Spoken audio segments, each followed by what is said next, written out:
चले ब्रेक के बाद एक बार फिर से आप सभी का स्वागत है और अब बात करेंगे चैंपियंस ट्रॉफी को लेकर। जिस तरीके से चैंपियंस ट्रॉफी के मुकाबले चल रहे हैं तो वहीं ग्रुप बी का अंतिम मुकाबला जो आज होगा, ये बड़ी खबर इस बीच सामने आ रही है। इंग्लैंड और साउथ अफ्रीका के बीच अहम मुकाबला होगा। कराची में दोपहर 2:30 बजे से मुकाबला शुरू होगा। सेमीफाइनल के रेस में अभी भी 3 टीमें बरकरार हैं। आज के मैच पर अफगानिस्तान की टीम भी निर्भर करती है, तो ये बड़ी खबर इस बीच निकलकर सामने आ रही है। आज के मुकाबले पर अफगानिस्तान की टीम भी निर्भर करती है। तो आज ग्रुप बी का अंतिम मुकाबला होगा। चैंपियंस ट्रॉफी में ग्रुप बी का अंतिम मुकाबला इंग्लैंड और साउथ अफ्रीका के बीच अहम मुकाबला होना है। कराची में दोपहर 2:30 बजे मैच शुरू होगा। कराची में मुकाबला खेला जाएगा। ये बड़ी खबर है जो इस बीच सामने आ रही है। तो कराची में ये मुकाबला खेला जाएगा। चैंपियंस ट्रॉफी में ग्रुप बी का अंतिम मैच है आज। इंग्लैंड और साउथ अफ्रीका आमने सामने होंगे और इस मुकाबले पर अफगानिस्तान की टीम जो है वो भी निर्भर करती है।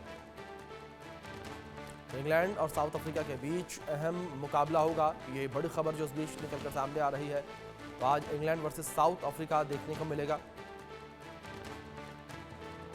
इंडिया न्यूज के स्पोर्ट्स एडिटर मनोज जोशी जी जुड़ गए हैं लाइव, सीधे उनका रुख करेंगे अधिक जानकारियों के लिए। मनोज जी, जिस तरीके से आज ग्रुप बी का अंतिम ये मुकाबला होना है, किस तरीके से मुकाबला रहेगा और किस तरीके से दोनों टीमें आमने सामने भिड़ती नजर आएंगी?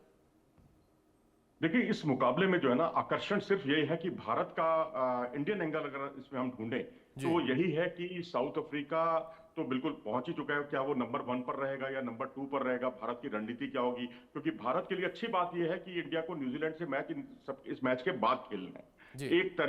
2 तारीख को मैच खेलना है।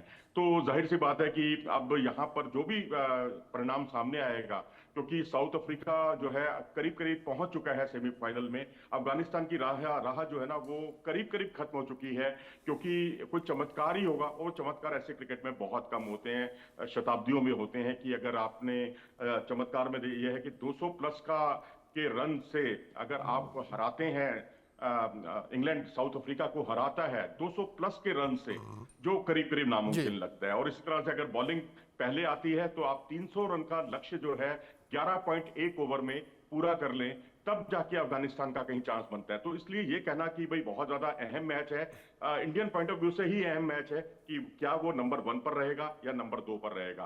और दूसरी बात यह है कि अगर ये मैच इंग्लैंड जीत जाता है तो उस वक्त भारत के पास सिनेरियो होगा कि इंडिया जो है अगले मैच में न्यूजीलैंड से जीते या हारे, क्योंकि जिस टीम से वो खेलना चाहता है उस तरीके से अपनी रणनीति बना सकता है।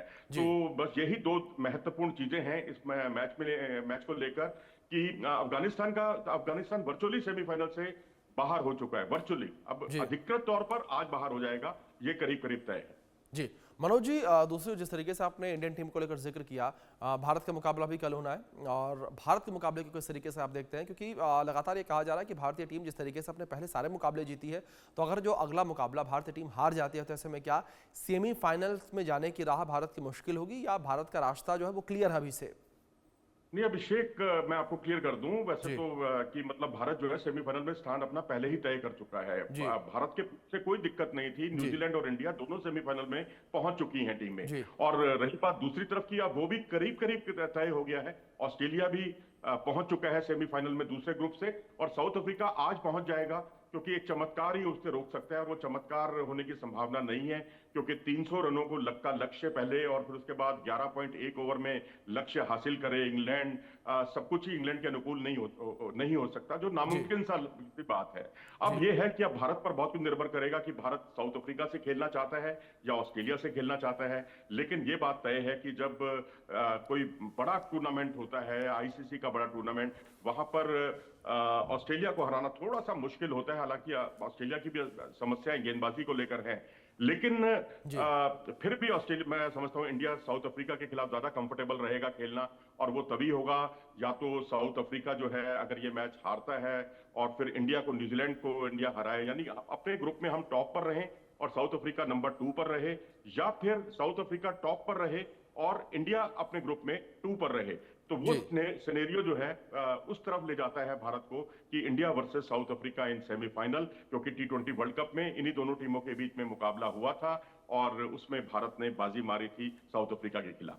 जी मनोज जी, अगर लास्ट मुकाबले को लेकर बात करें, अफगानिस्तान और ऑस्ट्रेलिया के बीच मुकाबला हुआ, नतीजा इस मुकाबले का नहीं निकला, लेकिन अगर इस मुकाबले को लेकर बात की जाए कि आपको लग रहा था कि अफगानिस्तान टफ कंपटीशन देती ऑस्ट्रेलिया को नजर आ रही है, क्योंकि जिस तरीके से करीब करीब 12 ओवर में ही 100 से अधिक का स्कोर ऑस्ट्रेलिया ने बना लिया था एक विकेट खोकर, और टारगेट केवल 273 रन का था।